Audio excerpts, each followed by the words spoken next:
Hello. Um, Hi Yes, thanks, everyone. Sulaiman. And hi Uba.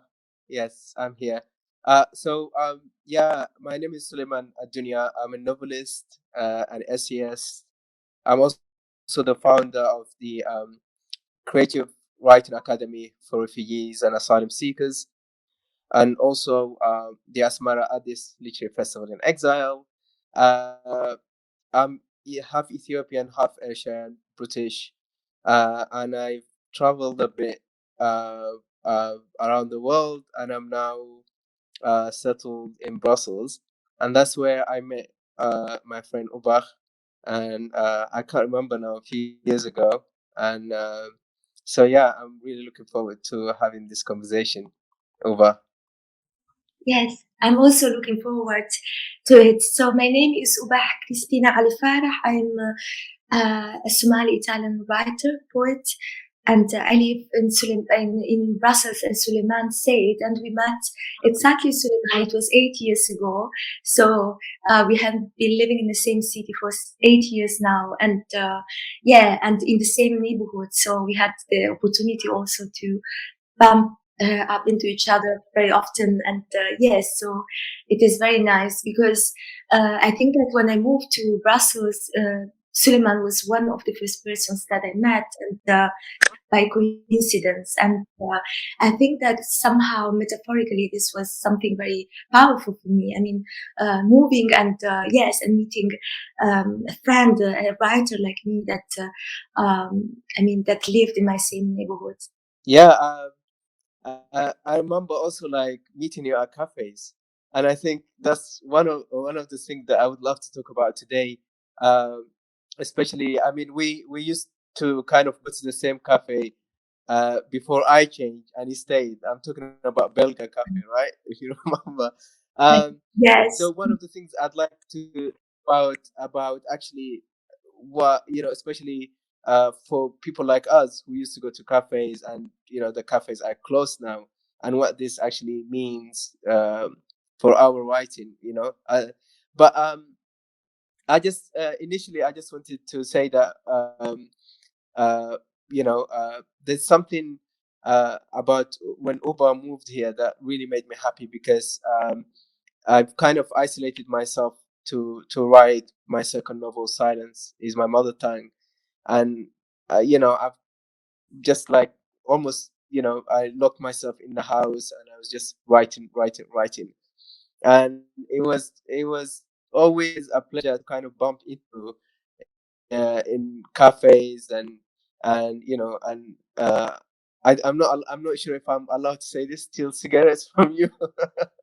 Remember, like and and so have a coffee, have a small chat, and that kind of really important for a lot of writers like ourselves, who especially write in exile.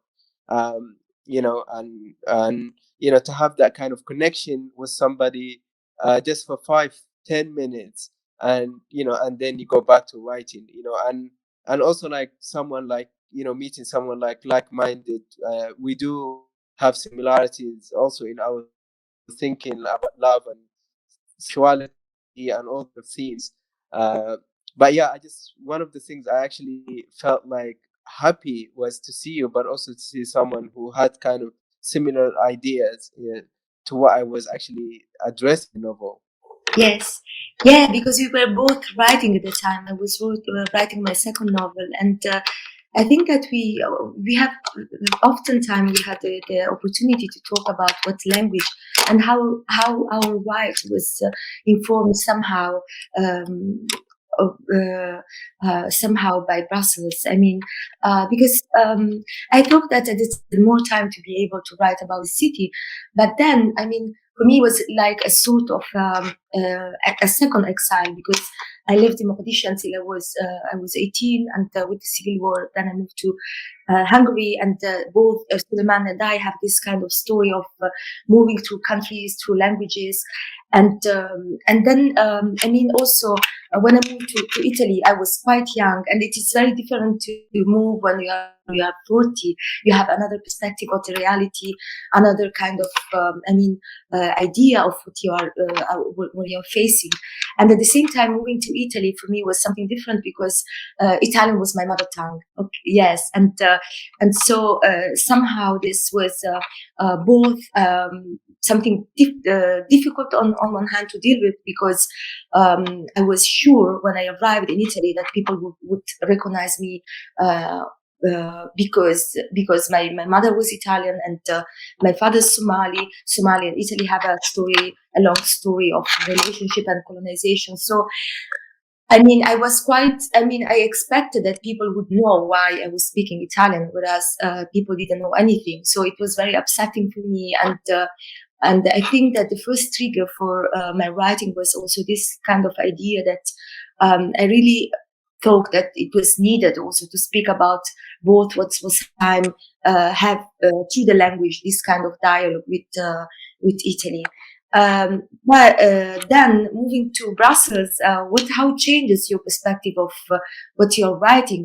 Because I didn't have any relationship with Italy anymore. I was completely disconnected, and Sulaiman and I have been talking about it a lot.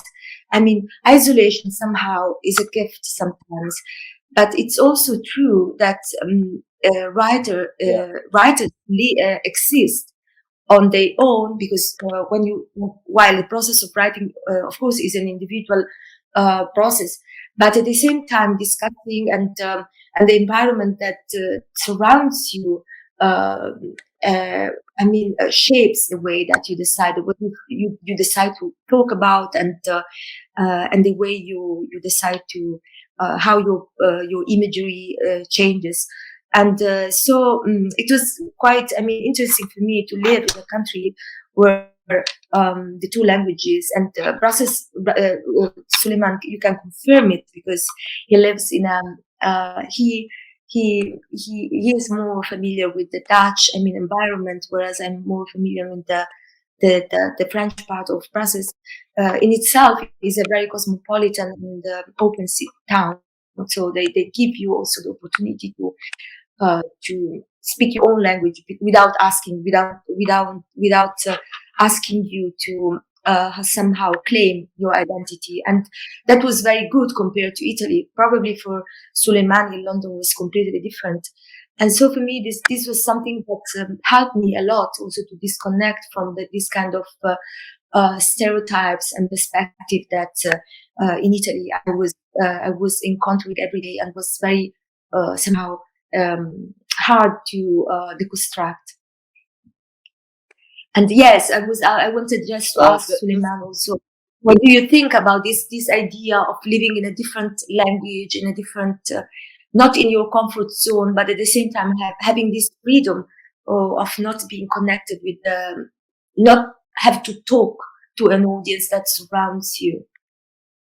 I don't know if it makes sense. Yeah, I think yeah, it does. I think that it's a very interesting question, because I always say that personally, for mentally, emotionally, Brussels was a very, very difficult move for me to come from London to Brussels. But I always, at the same time, I think it was the greatest move I could have done as a writer, because it took me away from that bubble that exists, within the UK publishing industry, and I came here and I was totally alone, and the publishing industry forgot about me, and I even forgot about myself. I forgot about the world, and the only thing that mattered to me was actually the book itself and the characters in the book. And the longer you kind of dive into that world, the more you kind of take yourself away from the cynicism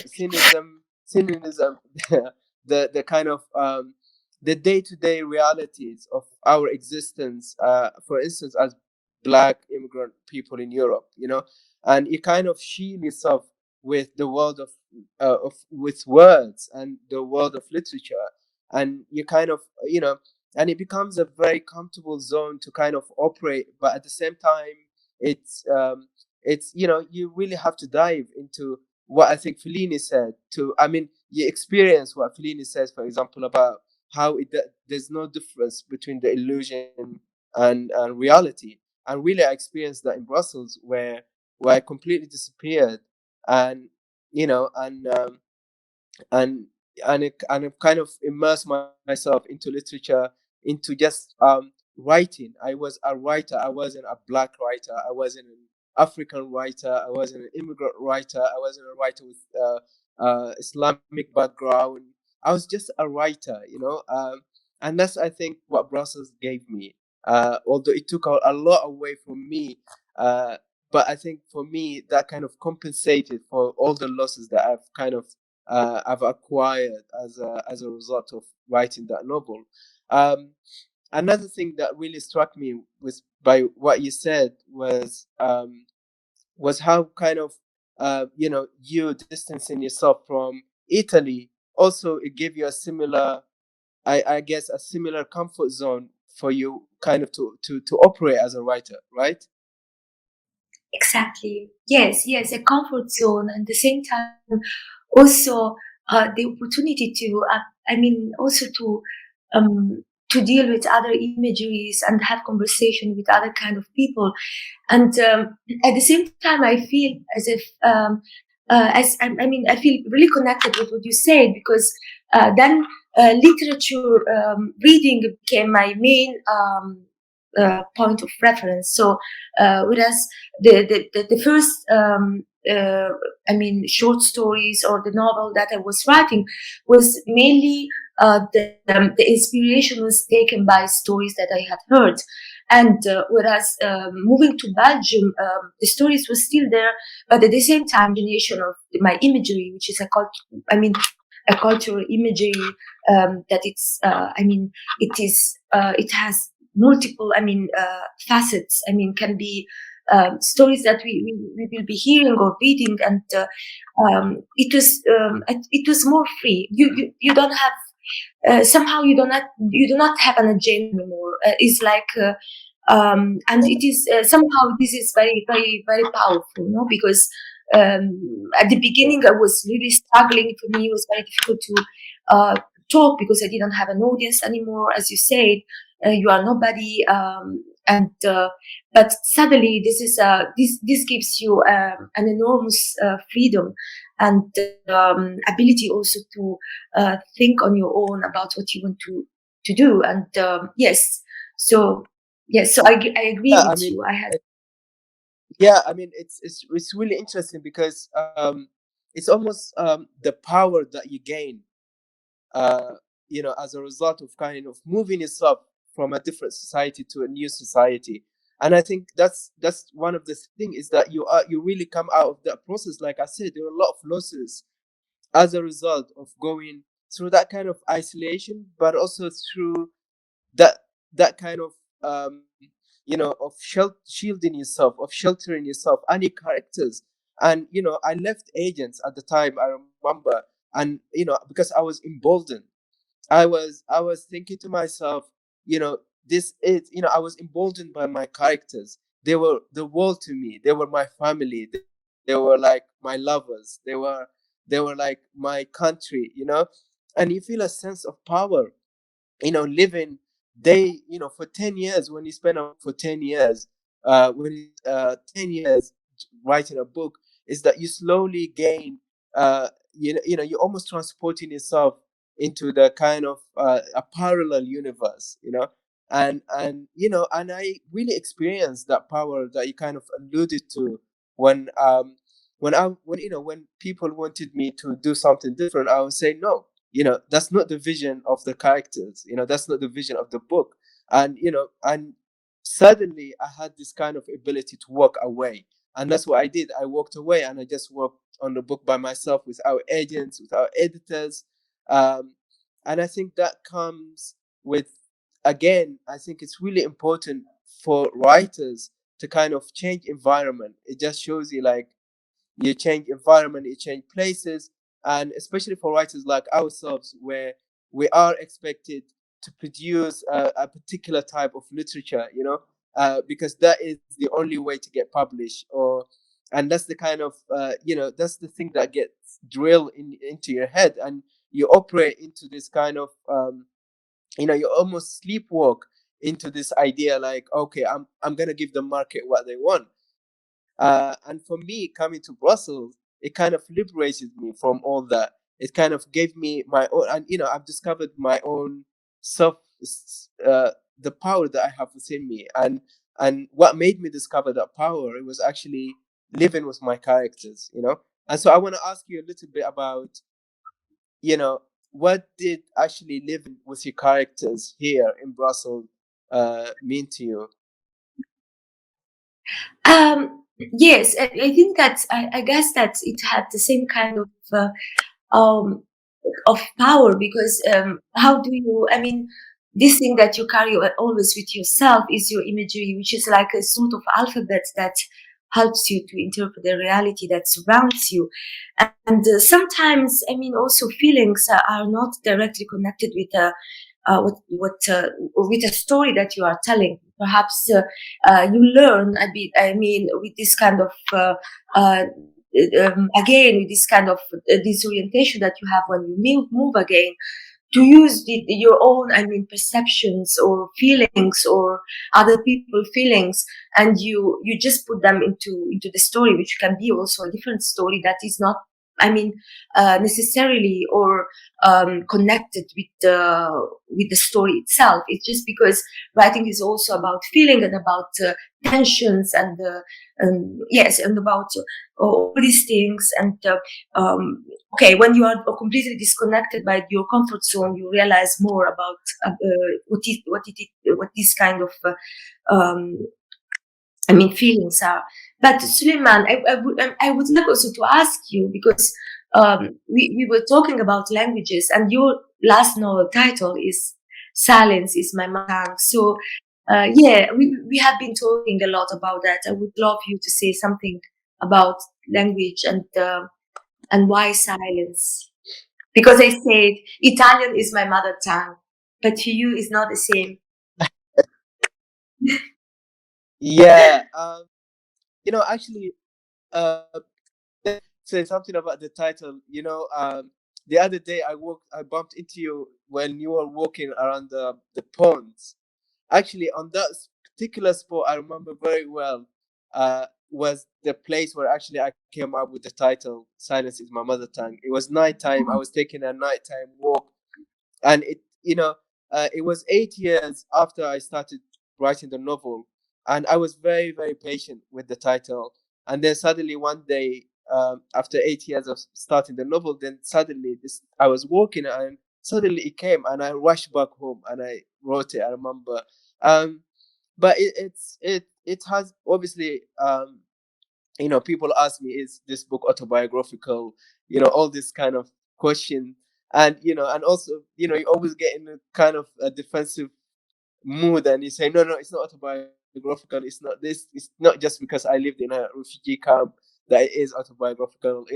Uh, but I'm really happy to admit that the title is autobiographical, because when I was a kid, when my mother left Sudan to work in Saudi Arabia, at that time also I had lost my dad, and so I for a while I felt silent, and it almost was like as if, I look at it, I look back, and it's very, very strange, because almost like the active departure of a mother also means the kind of active departure of a language, and that's what happened to me. I felt silent, and for a while, almost like it made me feel comfortable in that zone, in the zone of silence, and and that's how I kind of, reminiscing back about those days, that's where I thought to myself, yes, silence is a language, because at that time, silence was my language. At that time, silence replaced my mother's tongue. And that's where the title came from. But another thing that actually, I've discovered about Brussels is, you mentioned, uh, you mentioned this briefly before, which is the diversity. Actually, I was shocked to learn that actually Brussels is the second most diverse city in the world after Dubai. And obviously, you and I live in Excel, and it's quite, there are about, I think, more than 130 different nationalities. And I just wanted to ask you, I remember how, through my work, I've discovered that kind of wealth of diversity and linguistic diversity that this city has. I was just wondering, actually, did they influence your work in any way to kind of, when you were walking around the streets of Flagey or Excels, and then hearing all those different languages, seeing all those different people? Yes, I believe so. Especially this thing that they don't ask you to belong. I mean, oh, you belong anyway because you are there. I mean, your physical presence is enough to state your belonging to the city in a way. So, for example, Sulaiman and I have been also in touch. Especially Sulaiman has been a lot in touch with Passaporto, which is the Brussels International House of Literature. And something like that in Italy would be, I mean, unconceivable to be considered as a writer of the town, not writing in one of the languages of the country. And I feel as if Brussels give you don't need to legitimize yourself. I mean, this thing, I think that it's very important, and especially this idea or of meeting different people of the world is like having always this kind of opportunity to exchange your ideas, and also, I mean, also bar spaces, public spaces are, I mean, there are so many things that are different. I think restaurants, I mean, bar and different places where, um, where people speak different languages. So definitely, I think that was extremely important for me. And yes, um, so, but maybe for you, Suleiman, it's different. But for me, being having lived in Italy is something that struck me because in Italy you always need to legitimize yourself and define your identity, what you are, what you are not, and it's a struggle, and it is exhausting at the end. So so I this thing was something very powerful for me when I arrived, and especially now. Yes, so even though Belgium as well has a terrible history of colonization, of course. So I'm not just romanticizing it. So I think we are circulating also in some environment that maybe are more protected than others. But yes, so definitely I think so. Yes, and yeah, I wanted to ask you, Suleiman, when you were saying that you say that it took 10 years writing your novel, right? And how did this process change it, you think? At the beginning, you were very miserable about this process. I mean, you're not miserable, but you are very tired. It was really, I mean, uh, literally something very painful to you. Also, because you wanted also to struggle against this kind of um, ideas that the publishers had, and so on. How were you able somehow to avoid this kind of censorship, and why do you think that your novel at the beginning was meeting this kind of uh, uh, yes, not refusal, but the same skepticism, if I can say that? I think that's a Did very you? interesting question because, well, initially it was getting, because when you write about places like refugee camp, for example, refugee camps, that people already have assumption what those places look like, right? And so I immediately, for me, it was another opportunity. While for the person or the people I was working with at the time, it was no, it was kind of, somehow your novel has to confirm those assumptions that exist about a place like a refugee camp. So I would come up with ideas, and they would tell me, but Western reader wouldn't associate this with a refugee camp. That's the kind of things that I was being told. Uh, and then I immediately slowly started to realize that actually what I was running against wasn't wasn't a debate on an intellectual level or the quality of the ideas that I was coming up, but it was just like I was expected to confirm certain stereotypes, or or to operate or to write a novel to confirm the belief of this so-called imaginary Western reader, right? Um, but for me, it was like, uh, but there was another bigger hurdle at the time, to be honest, to write this novel in the way I wrote it, which was self-censorship, and I was like going to, some of the characters were actually taking me to places like Jamal, for example, and I felt so uncomfortable at the time writing him, and I felt at this me as actors, like even Saba, for example, and I realized actually that was because I was being very judgmental of their actions, their behavior, and what they wanted me to do. So I decided to spend a year or two reading extremely challenging novels, because I thought that was the process by which I will break the wall between the conscious and subconscious, because I felt this was where all the censorship, all the fear of taboos, all the fear of going to certain places where my characters was happening, is that I have been conditioned by my own society, but also by all the societies I've been to in Africa, Middle East, and Europe. And so slowly I started to kind of break down the kind of barriers between, you know, the conscious and subconscious. And I somehow managed to erase the concept of taboos from my mind. And I came back to write the novel, and it just flew. I just wrote it, and I went to where, and I got to this point what I keep referring to, which is how to submit to your character, how to submit to the story without becoming judgmental.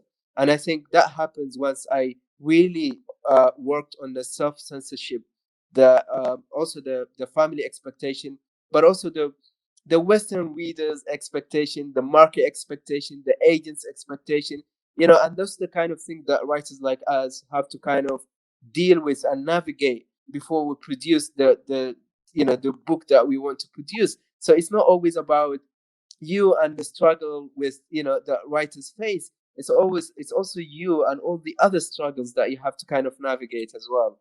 I'm sure you understand, but do you have anything to say about that kind of the different layers of struggle? Yes, I completely agree with you. And I remember that we were talking about all this, and somehow how provocative is your novel, because you were always telling me people don't they think about the struggles of living in a refugee camp, but what stayed with me about your story, can you imagine people that are forced to live so close to each other, and what it becomes, what it is living so close to each other for so long time, people of different, ages and so on. And something that I really loved also, and maybe you can say something about it, because maybe it is related with Italy as well. Your book, there are references to Italy, the cinema. Okay, if you can say something, because this is something that stay with me a lot, because I had the opportunity to read, yes, the privilege to read the Sulaiman drafts before the final edition of the novel. So yes, so I saw different layers of yes, so different versions of the novel. So this cinema, the imagery you were talking about, the imagery, the cinema becomes the intimacy after all, right? I don't know if it is a right Yeah, I mean, interpretation. no, because yeah, I mean the and that's the thing, like I love characters who, or I should rephrase it and saying, like, when I work with characters, the first question I always ask them is, do you feel comfortable with me? You know, and I think, you know, or because it's a way actually we don't, you know, sometimes you begin, there's a moment in your, when you start you writing a novel, and then you realize actually you are working not only with imaginary characters, but these are, they become real. And so there's actually a revelation that happens. And in order to operate in that kind of intimacy zone, you really have to build that kind of trust and faith between yourself and the characters. And I think that's where I slowly got to get Saba especially to trust me, you know. And because for me that novel was all about intimacy. For me the novel was about diving um, in each and every character and just kind of see the different layers of their existence, you know, the love, the sexuality, the gender, the you know, the languages, but also art. You know, art is really really important to me. And you know, and so for me to work with someone like Jamal, who used to work in an Italian built-in Asmara and Ashia before he fled to the camp, was just like, it it allowed me to bring what I love about the golden era of Italian cinema. You know, that kind of the attention to details, like you know, the attention to the characters. You know, this kind of, you know, obsession of Kafka. You know, with this idea that lives on the skin. You know, I got to the point where I even, you know, would see a small dirt on the skin of my character. You know, this is how intimate I was woven in their world. You know, and yes, I mean, I'm really grateful to have had that kind of opportunity to talk to you about it as well. And you know, and that's why I actually, I haven't read your second novel. I hope it will be published in Italy. But I know you were asking me a lot about the you know, how you manage to navigate taboos.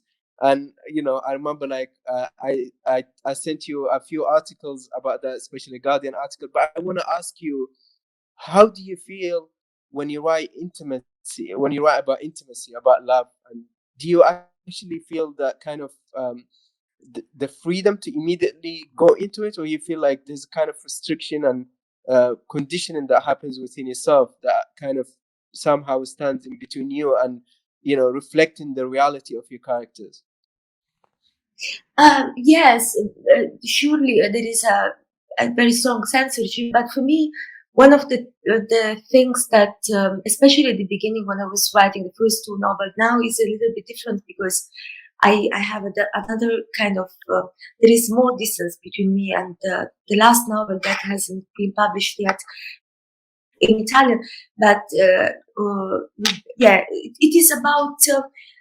I think my main concern, I think from the very beginning, was the idea somehow of the violence, how you can, and violence, and so I'm always quoting there is a conversation in one of the of Nuruddin's books, Links, where he says there is a conversation between these two characters, and one of the characters asks the other one, how do you say civil war in Somali? And the other one says, we say Dagalko okay, yeah. And they try to translate this definition, these words, and he says, how can we translate this word? And then they come up with this kind of definition. They say a war against an intimate, and he says it's very, when you live in a house and your parents are fighting against each other, is something that is so, I mean, it involves you so much that you feel, even though you are not connected, you are not involved in this kind of fight, you feel the shame of it. And I think that is in the civil war the same thing, because um, there is this kind of idea of the violence, of the intimacy of people that were living close to you, and immediately they turn out to be your enemies, and they don't have this kind of feeling of the sacrality of your body. You become something.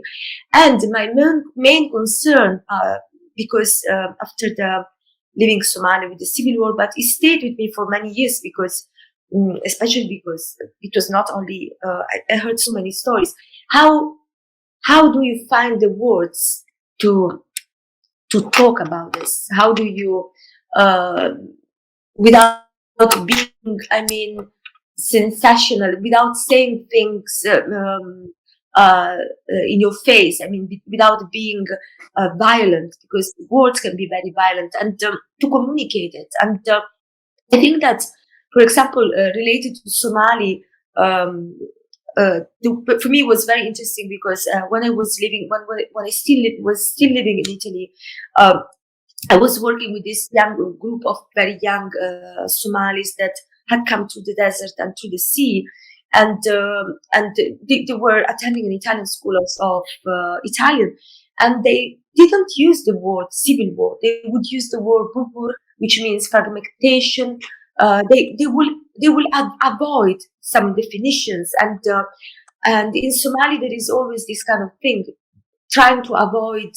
But it is in this kind of, it's not a censorship. It's like a way where because words are so powerful. So it is not that they are censoring themselves, but it is only because the magnitude of what happened is so big that words are not enough to describe what these people lived somehow. So for me, this is the idea. I mean, But of how do the you how would you? That's very interesting because ism.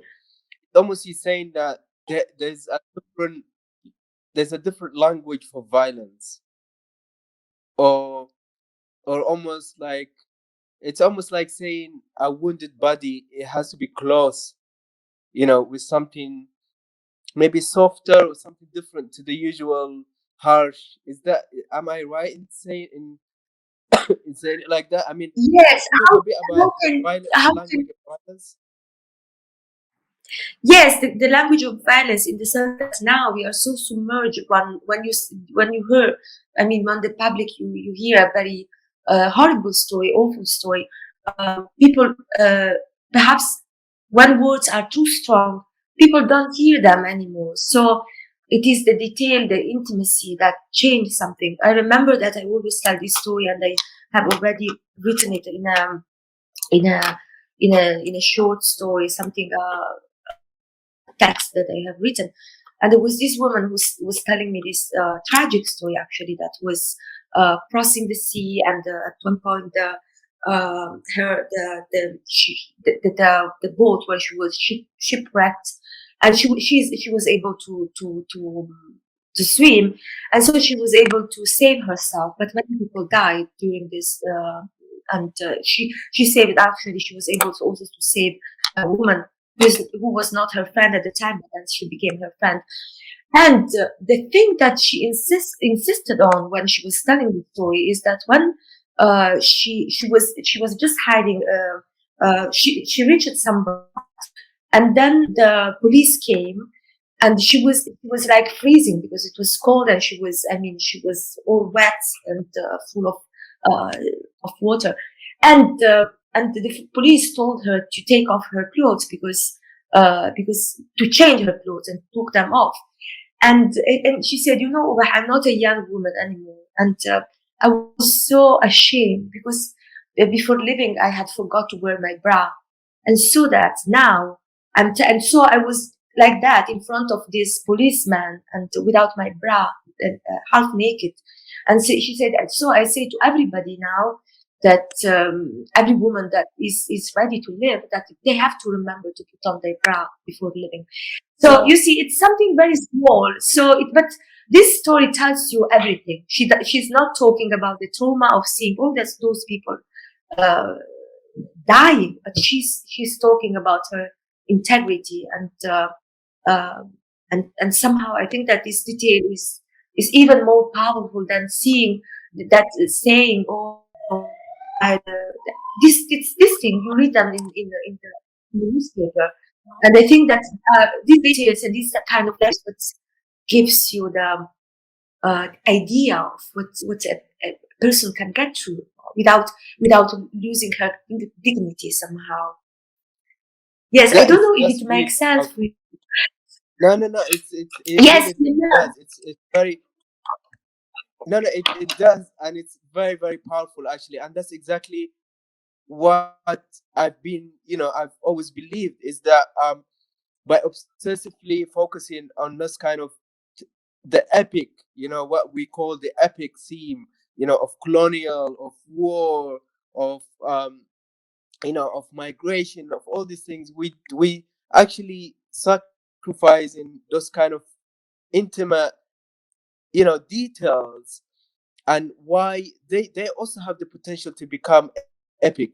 I always say like intimacy is epic, and it's really powerful Yes, how, you know Somalia is, well, whatever this woman fled from is reduced to her body, and that's the only thing she has.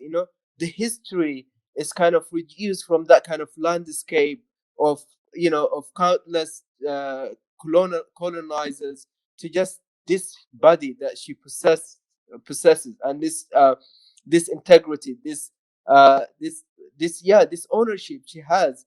And I love this idea of, of paying attention to those small details, because those are like, they have the tendency to become the most powerful things we own. And that's what I try to say also in silence. Like, you might not own something grand, something big. You might have been traumatized by so many things, but those little things closer to you are the things also we writers sometimes should, pay attention to, or and because they have the potential to become epic, on the same scale as talking about the, just one thing to say is that a lot of people are asking me, oh, in your novel there's nothing happening. Why, you don't say anything about why these people fled? You don't say anything about the war. You don't say anything about, and for me, what really important, I mean, the African body has been covered by so much tragedies, by so much war, by so much colonies, that, we end up centering, the others all the time. You're always talking about the colonizers. And listen, I mean, these are very, very important to talk about, but all I'm saying is that sometimes we really have to kind of uncover, all this, the ruin. We have to kind of pull that body from under the ruin of history, of all that kind of heaviness, and just pay attention to that body, pay attention to its needs, to its, the intimacy that it has, to the love that it has, and clothe it with love, attention. And that's what I think been lacking for a long time, is that paying obsessive attention to the details of people like your character who fled, and she reduced the whole thing to that bra, and I think that's really powerful. yes. And Suleiman, I would love also to you to talk a little bit about the festival that you organized, and was it is something that you have been doing. I mean, in the last years, the festival, both the festival and the writing academy, because I think that it's something very peculiar and powerful in Brussels. So, how your idea? Because I was also involved by Suleiman, so I would like to, yes, you to say some words and. Yes, yes, how your idea, what your idea was about, and the writing academy as well. Well, thank you for asking that. Well, the the festival actually came to me in 2007 when I was in London, and it's just like, my mom is Eritrean, my dad is Ethiopian, and they got together during the civil war. And I felt like, it's probably a bit naive, but I felt like maybe love brought them together, and maybe literature will have the same power to bring my two countries together. Um, but the reason I call it the Asmara Addis Literary Festival in Exile is because at that time, I founded it. There was, the two countries were still at war, so there was no travel permitted between the two, and also I'm not allowed to travel. So I kind of felt like, and at first, this is a festival that is in exile with me. This is a nomadic festival, like I am. Been traveling around the world. So this is the vision that I have for this festival. Um, but another thing that really, I'm interested in is languages.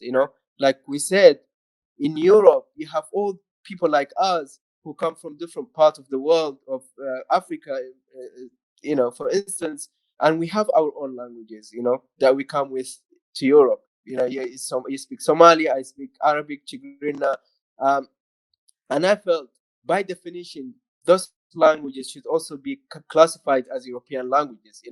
And so I wanted to demystify this notion that there are some dominant languages like Italian in Italy or French and Dutch in this country that also are dominant on the streets, but also dominant in the so-called official languages, but also on cultural stages. So we do that by actually taking the power and putting other languages on the stage. Like I remember you read in Italian in the first edition of my festival, and they were like Persian, Tigrinya, Amharic, from so many different languages, and that's, I think, the power, to give actually access to those languages, because the prize that I co-founded with Vani, who's a Swiss Italian speaking Swiss, um, a poet also and a director of Babel Festival.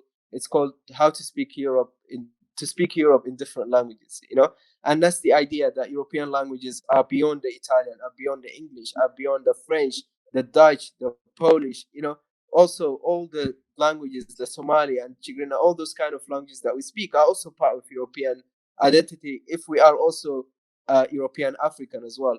Um, so that's what the festival does. That last year, for example, we had I think about 11 different languages spoken at our festival. We're very small, but we give power to the street and to the homes of Brussels, where so many different languages are spoken. And the Creative Writing Academy for refugees and asylum seekers, it actually follows the same principle, which is, refugees are also beyond the title of refugees. They had jobs before they came here, they had profession, they have ambitions, and initially when you move to new countries, you are always restricted and you're not allowed to talk much, and and so, or to kind of operate your ambition, or I should say, to show your ambition, so you are more than a refugee, more than this. And that's what the academy does, is that it gives opportunities to people who are not allowed to work, who have who still newcomer to this country, to come to the space and and write whatever they want. I see that we have some chat. Yes, we have to. Yeah, we have a few minutes left, so we can say goodbye. Yeah, I Yes. just just tell me what you're Please working on conclude in the what you were past. saying. Yes. No, I want to know what you're working on at the moment, and we close it with that. Yes. No. So I'm very excited because I'm working on the editing of my first novel, which is called, the title in Italian is Le Stazioni della Luna, which means the station of the moon. And it is a book. It is a historical book. I have done so much research for this book, and it is. The historical period that I'm dealing with is the 50s in Italy, when Italians went back to Mogadishu for the to during the period of Italian administration, Italian Italian Trustship Administration. I think that is in English. In Italian is Amministrazione Fiduciaria Italiana dell'Africa. And there are Italian characters, and I think that it's indeed it is a part of the story about the relationship between Somalia and Italy, and Italy, that hasn't been told. And so you see that this idea that Sulaiman knows that I have been in the first semester in Stellenbosch, close to Cape Town, for a residency. And this things of writing during the pandemic a novel about something back in time, and in a very different environment. Especially, I just for fun, I was telling people, you are always every day reading news about the pandemic, and I'm reading every day. I'm reading the newspapers of the 50s. So it was like a little bit, yes, yes, it was funny. But I think also that the situation itself, was happening, some ideas that I got during that time got into the book, even if the book is about something else. So in June, hopefully, it will be published in Italy. Wow, Thank you, Selema. And congratulations. please, Thank you. a few words to say, because No, you are working. yeah, I know, but I don't think we have time. But I just want to say, really enjoyed it. Yes, I'm working on many different ideas. Also, like on a third novel, also a book of essays. And so yeah, it's really exciting and busy time. And yeah, but I'll tell you more when we meet for a walk. Okay, that's great. Thank you, All right. Sulaiman. See you Thank you so soon. much. Thank you so much. Ciao. Ciao. Ciao. Bye. Ciao. Ciao.